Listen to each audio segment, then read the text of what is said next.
Pete, I know you guys had a chance to talk to Elton Sawyer this week from NASCAR about the damaged vehicle policy.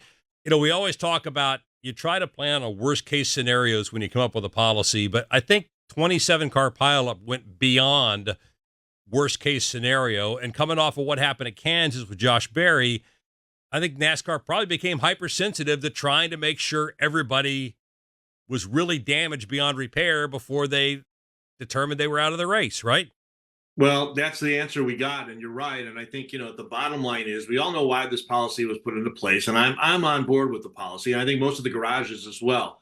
But how do you implement it? And now there's a lot of questions. I mean, the minute we got done with Elton Sawyer, to your point, Brett, we had Adam Stevens on, Christopher Bell's crew chief, and I asked him point blank if he understood the rule, and he said absolutely not. And that's the problem going forward. We still have 5 races to go yet. They're going to look at it and maybe try to tweak it, and they need to tweak it in the offseason. Well, what do you do in the here and now? Nobody is sure when you play triage out there who goes first, who gets towed back to pit road, who makes the decision of whether or not that car can continue. You mentioned Josh Berry the week before at Kansas. He said he had 4 flat tires. We were told that the in-car data went off and that the impact was so severe that NASCAR felt the car wasn't able to continue. It's a big mess right now. And you're right. I mean, when you get 28 cars, that brings it up to the highest level, but you got to be ready for everything. And now as we go forward, I don't think anybody understands this rule. And I think that's problematic to that garage area. We've been talking about in our first segment about we think there's going to be chaos at the Roval. I'm sure there'll be damaged race cars. What happens on Sunday or Saturday for that matter, in the Xfinity Series, when some of the same stuff happens and no one knows what's good to keep continuing or which cars need to go behind a wall and are out of the race for the day? I know, Dustin, you had a chance to talk to some of the teams on pit road after the race, and there are a lot of unhappy people.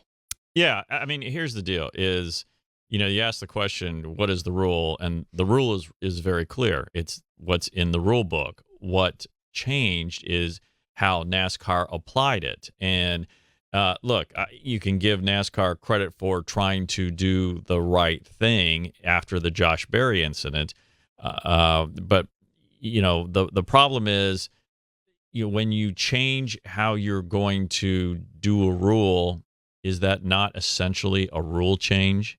And I think the frustration among teams is that this policy or approach to this rule, let's put it this way, this approach to the rule changed after Kansas to Talladega, and nobody was aware of it. Nobody knew, because I heard on the radio people talk about why are they towing cars back? They're working on cars. They're doing this. What's going on? Nobody knew. And look, NASCAR has its processes. Everything got overwhelmed because of the incident, and I think there were some decisions that were not made. Everything went haywire, and it just built upon itself. And I think you had a situation where you had multiple cars towed, including a couple of playoff cars, and look, it was quite clear that Chase Elliott's car hit the wall and had the damage. I mean, he had a crew guy, on the roof, on the hood of his car trying to bat it down. Whereas, last week, Josh Berry didn't have really as much evidence. And I understand the whole thing about the incident data recorder. I know it was something they talked to us about, Pete.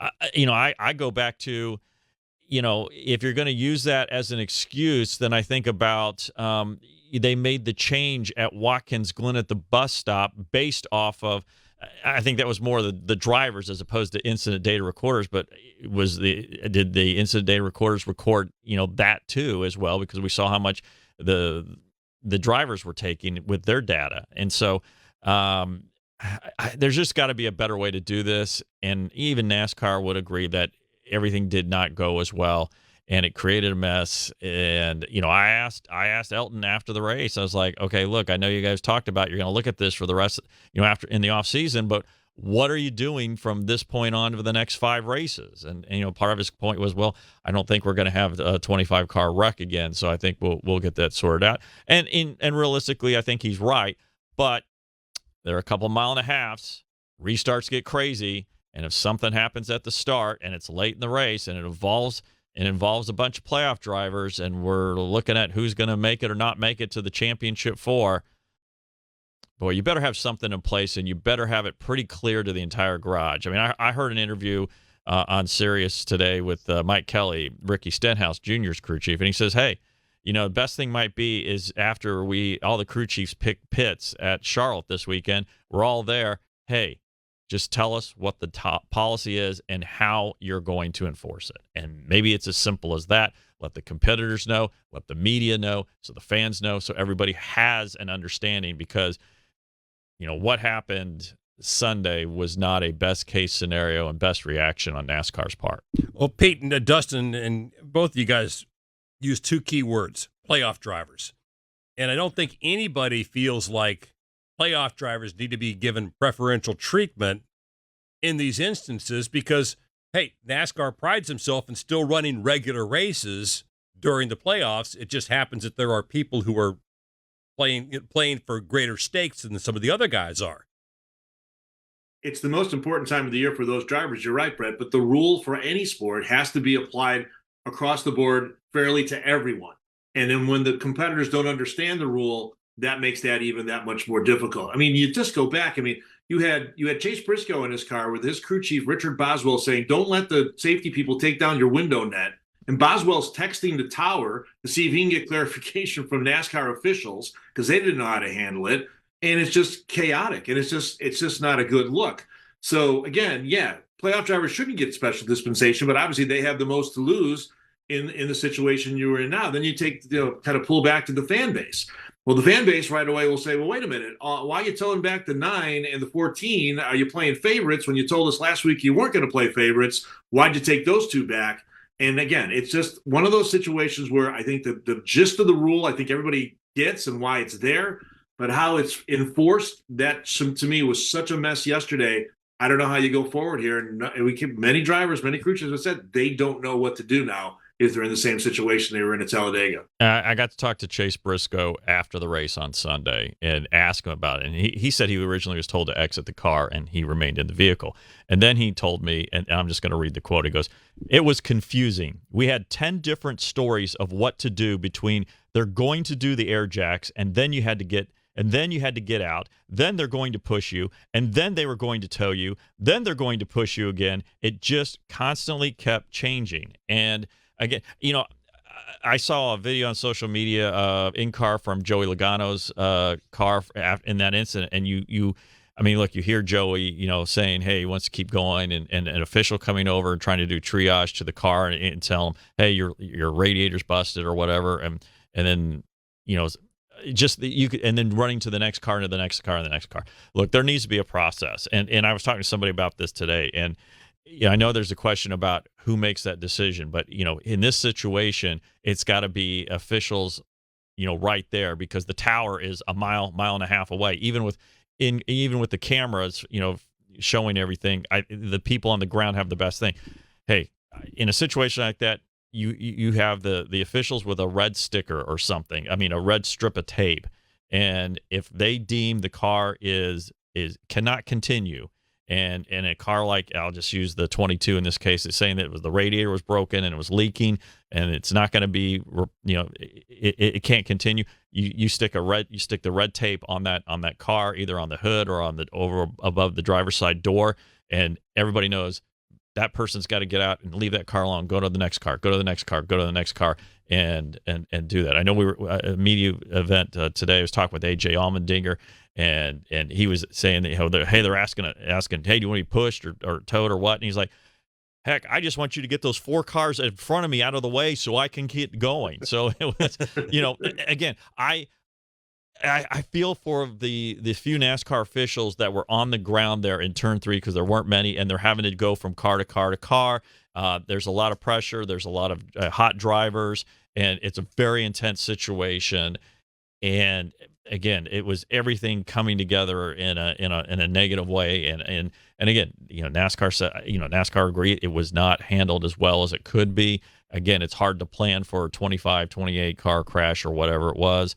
But I think that NASCAR has to look at its process, and I think NASCAR has to basically plan as if there is going to be a race in the next 5 where there will be a 15, 20 car wreck, and understand, okay, how are we going to do this? I mean, this truly has to be triage of what cars. And and you've got to figure out who you're going to have. And if it's a case you don't have the right officials, then make sure you got officials who know these cars well and say, you're in, you're out, no, go.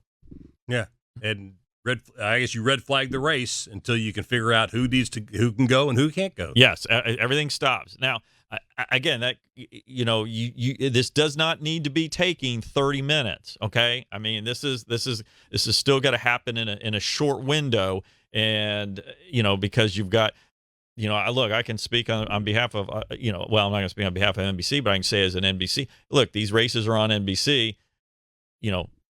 There's NBC News, that nightly news that comes on after that. So, yes, we can go into that maybe a little bit, but, we have to be respectful of other things on the network. And obviously, you've got Sunday Night Football. Now, I'm not saying you do something just because of TV, because that's, not the case. But I think you have to be realize of everything. And again, you don't want the fans sitting in the stands for half an hour with nothing going on. How many of the cars? Some of the cars, maybe 50% of the cars, and I'm throwing out a number, Pete. I may be wrong. Maybe 50% of the cars, it's pretty obvious that they can't continue. The number that are iffy may be 50%. Yeah, but you still have to do the triage. I mean, that's the right word that Dustin used there. And so my question is, do you need more efficient? I mean, I don't think a tow truck driver should be the guy making the call whether a car should go back or not. He needs to be instructed, or she, about what to do. And that seemed to be the problem. You mentioned the red flag, and that got messed up too, because then they took the red flag off. They put the caution out. That let some teams start to work on their race cars. And Elton Sawyer told us again today on SiriusXM that was a mistake. So the whole thing sort of kept kind of folding over on itself, that it was just a big, big mess. And you got to figure out a way not to have that happen again. And you got to plan for the fact that there possibly could be a 20-car accident again, so you don't have to deal with it. You cannot wait to the offseason to say this is going to be a hot front burner topic. To me, it's a front burner topic right now. And again, it's easy to play Monday morning quarterback, but once they went from red to yellow and realized, Elton told us that the race directors realized that they couldn't get the vehicles going immediately. So there was that delay in moving the field as cars are being worked on pit road. I think you throw the red back out. You have to just stop it and say, okay, everybody, we're going to have to catch our breath. We're going to reset, get away from the cars, and let's get the track cleared, and then we'll open everything back up. Because, yes, those cars on pit road did get an advantage of having the opportunity to work on it as the field was not moving and the field was not coming around. And, again, I don't know how much time they gained, but every little thing anybody can gain is always a big thing.